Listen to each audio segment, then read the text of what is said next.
Hello students of class seventh, good evening. मैं आपके बीच पहुंचा हूं सोशल स्टडी क्लास सेवन्थ का पेपर हाफ ईयरली एग्जाम 2024-25 का मॉडल पेपर लेकर। हालांकि ये हाफ ईयरली में ये नहीं आएगा, लेकिन इस पैटर्न पर, इस तर्ज पर कमोबेश ऐसा ही पेपर आपके पास पहुंचेगा, इसलिए तैयारी कर लें। सबसे पहले रिक्त स्थान, मैंने वो अवशब्द वाले प्रश्न नहीं दिए। रिक्त स्थान में मैं करेक्शन कर देता हूँ। यहाँ पे नंबर 3 लगा हुआ, आप इसको 1 मानेंगे, ये 2, ये 3, यानी 3 ही आपकी खाली जगह है। आप ऊपर लिख लेंगे खाली जगह के लिए फिल इन द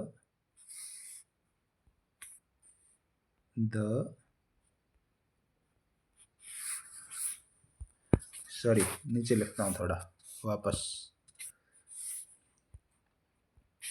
आप क्या लिखेंगे? सबसे पहले question 1, fill in the blanks, BLANKS।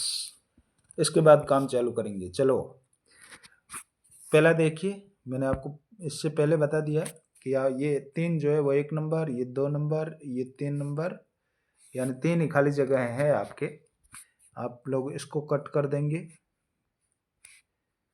इसको भी, इसको भी और इसको भी।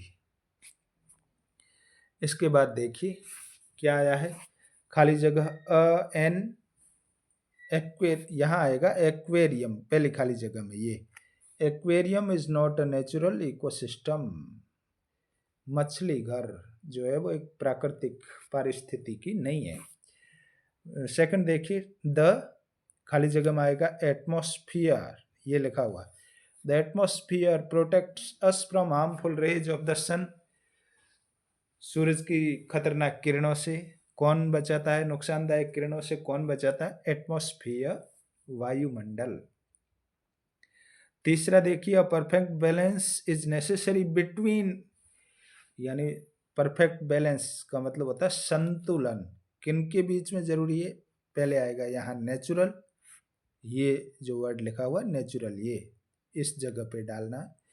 उसके बाद एंड, फिर आएगा ह्यूमन, वो इस जगह पे डालना, ह्यूमन एनवायरनमेंट।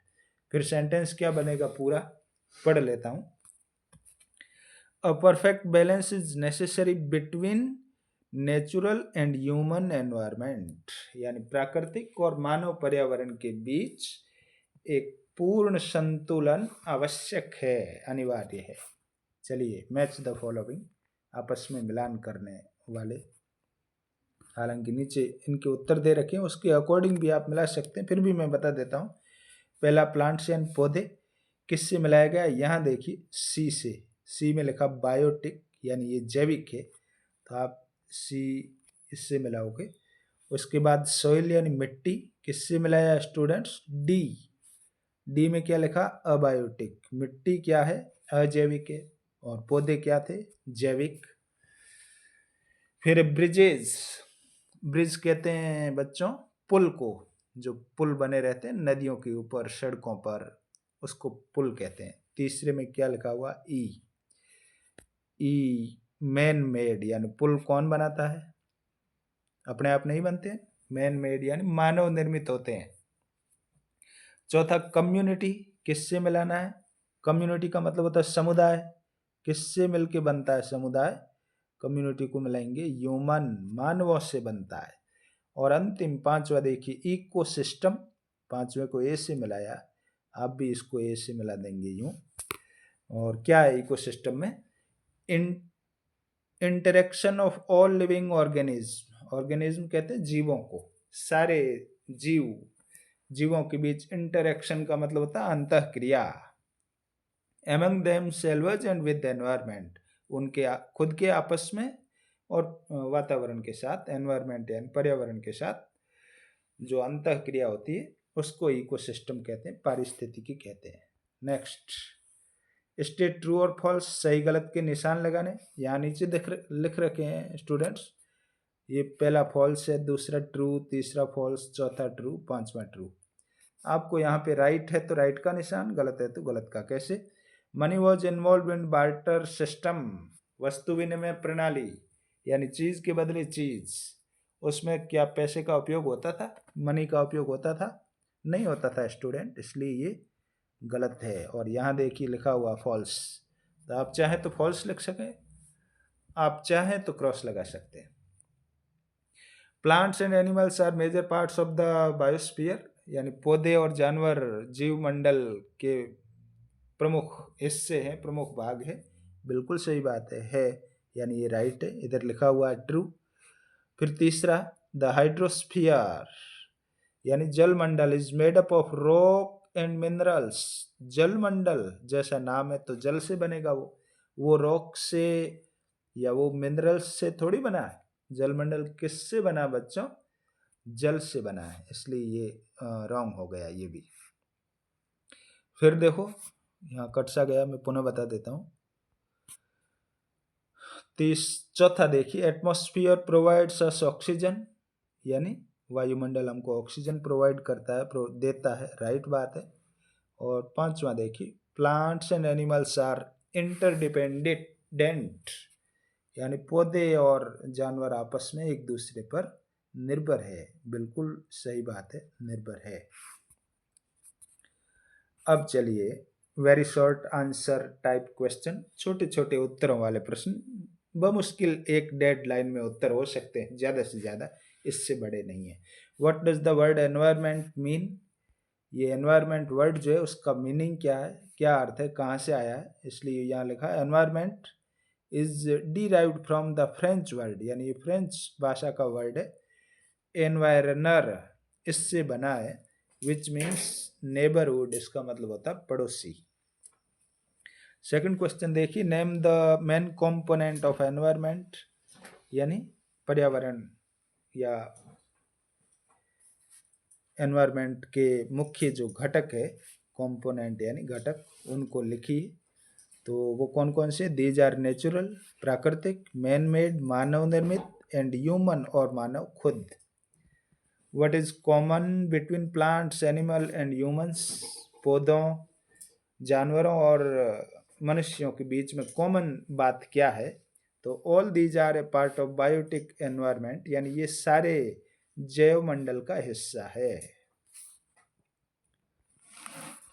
आगे ले चलता हूँ, चौथा प्रश्न देखिए, what does abiotic environment refer to? अजैविक एनवायरनमेंट क्या है? देखिए इसका answer, it refers to the non living component. अजैविक में क्या आते हैं? जिनमें जीवन नहीं पाया जाता है, वो सारे कौन कौन से चीज़ें हैं? देखिए, कंपोनेंट ऑफ द एनवायरनमेंट, आगे एग्जाम्पल दे रखा है, जैसे लैंड यानी धरती, एयर यानी हवा, इनमें जीवन नहीं पाया जाता, इसलिए अबायोटिक है ये। What kind of landscapes are present on lithosphere, यानी लिथोस्फीयर पर यानी स्थल मंडल पर किस तरह का भूदृश्य है, लैंडस्केप है? कौन कौन सी चीज़ें मिलेगी? तो यहाँ मिलेगी माउंटेन्स, प्लेट्यू, वैलीज यानी घाटियाँ, प्लेन्स यानी समतल मैदान, प्लेट्यू का मतलब है पठार, माउंटेन यानी पर्वत।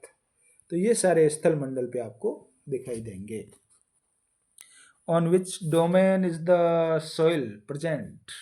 कौन से ग्रह पर ये मिट्टी प्रेजेंट है, यानी मिट्टी पाई जाती है?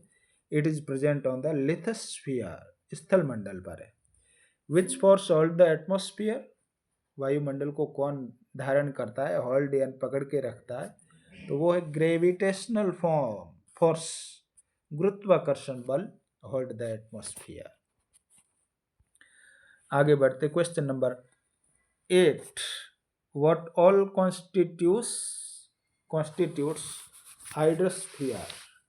व्हाट ऑल कॉन्स्टिट्यूट्स हाइड्रोस्फीयर का मतलब होता है जलमंडल में क्या क्या शामिल है, कौन कौन सी चीज़ें आती है जलमंडल में? तो आप देखेंगे जलमंडल में ओशियन यानी सागर, लेक्स यानी झीलें, सीज यानी समंदर, एंड रिवर्स और नदियाँ। विच स्फीयर सपोर्ट लाइफ, कौन से मंडल में जीवन पाया जाता है, इसका मतलब ये तो वो है बायोस्फीयर यानी जैव मंडल में सपोर्ट लाइफ जीवन पाया जाता है। Give two example of natural ecosystem, प्राकृतिक पर्यावरण के दो उदाहरण। उसमें कौन सी चीज़ें आती है, डेजर्ट एंड रेगिस्तान एंड पॉन्ड यानी तालाब are two example of natural ecosystem. Why has human modified the natural environment, प्राकृतिक पर्यावरण को मनुष्य क्यों मॉडिफाई कर रहा है, क्यों बदल रहा है, तो वो उसका उत्तर लिखा नीचे देखो। ही हैज डन सो, वो ऐसा इसलिए करता है, ऐसा इसलिए किया है टू सेटिस्फाई हिज नीड्स, अपनी आवश्यकताओं की पूर्ति करने के लिए। कौन सी नीड, फूड एंड शेल्टर, भोजन और आश्रय, शेल्टर यानी मकान के लिए। When is world environment day celebrated each year, प्रतिवर्ष विश्व पर्यावरण दिवस कब मनाया जाता है, उसके लिए आपको तारीख लिखनी, ये यहाँ दे रखी देखो, पुनः दोहरा देता हूँ। विश्व पर्यावरण दिवस कब मनाया जाता है, ये तारीख है उसकी 5 जून। पूरा आप लिखें तो it is celebrated on the 5 June every year, हर साल 5 जून को मनाया जाता है। Which sphere is the source of mineral wealth, यानी खनिज संपदा कहाँ पर पाई जाती है, किस मंडल पर, तो वो है लिथोस्फीयर, स्थल मंडल पर। क्वेश्चन नंबर 14 देखिए, the changes in which sphere produce changes in weather and climate, मौसम और जलवायु में परिवर्तन कौन से मंडल के द्वारा होते हैं, तो उसमें लिखा changes in atmosphere produce changes in weather and climate, मौसम और जलवायु में परिवर्तन कब होता है, जब एटमॉस्फेयर वायुमंडल में होता है परिवर्तन तब। नेक्स्ट, अंतिम 2 प्रश्न है बच्चों, इनको भी देख लेते हैं। What made communication easier and speedy across the world, communication का मतलब होता है संचार, हम आपस में ये बात कर रहे हैं ना, ये संचार है, मेरे विचार आप तक पहुंच रहे हैं, आपके मेरे तक पहुंचेंगे, इसको कम्युनिकेशन कहते हैं।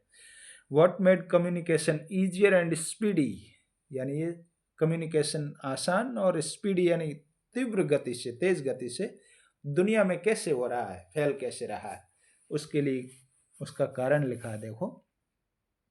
इंफॉर्मेशन टेक्नोलॉजी रिवॉल्यूशन यानी सूचना प्रौद्योगिकी क्रांति, इसका हिंदी में कारण ये है। तो सूचना प्रौद्योगिकी के कारण जो है हमारा कम्युनिकेशन ईजियर और स्पीडी हो गया पूरी दुनिया में। एंड लास्ट है, what does atmosphere consist of, यानी हमारा जो वायुमंडल है वो किससे बना है, कौन कौन सी चीज़ें हैं इसमें, तो आप लिखेंगे इट कंसिस्ट ऑफ गैसेज यानी गैसें, डस्ट यानी धूल है, एंड वाटर वेपर्स यानी जल वाष्प है। तो ये सारी चीज़ें हमारे वायुमंडल में पाई जाती है, जल वाष्प। ये था स्टूडेंट्स छोटा सा हाफ ईयरली पैटर्न पर बना हुआ पेपर, जिसकी तैयारी कर ले में आप सब लोग। और यदि आप पहली बार चैनल पर है, अब तक आपने चैनल को सब्सक्राइब नहीं किया, तो प्लीज़ कर ले में, ताकि इस तरह की वीडियोज़ और आपके पास पहुंचते रहें। वीडियो कैसा लगा कमेंट बॉक्स में टिप्पणी ज़रूर लिखें, लाइक शेयर करना भी न भूलें। धन्यवाद।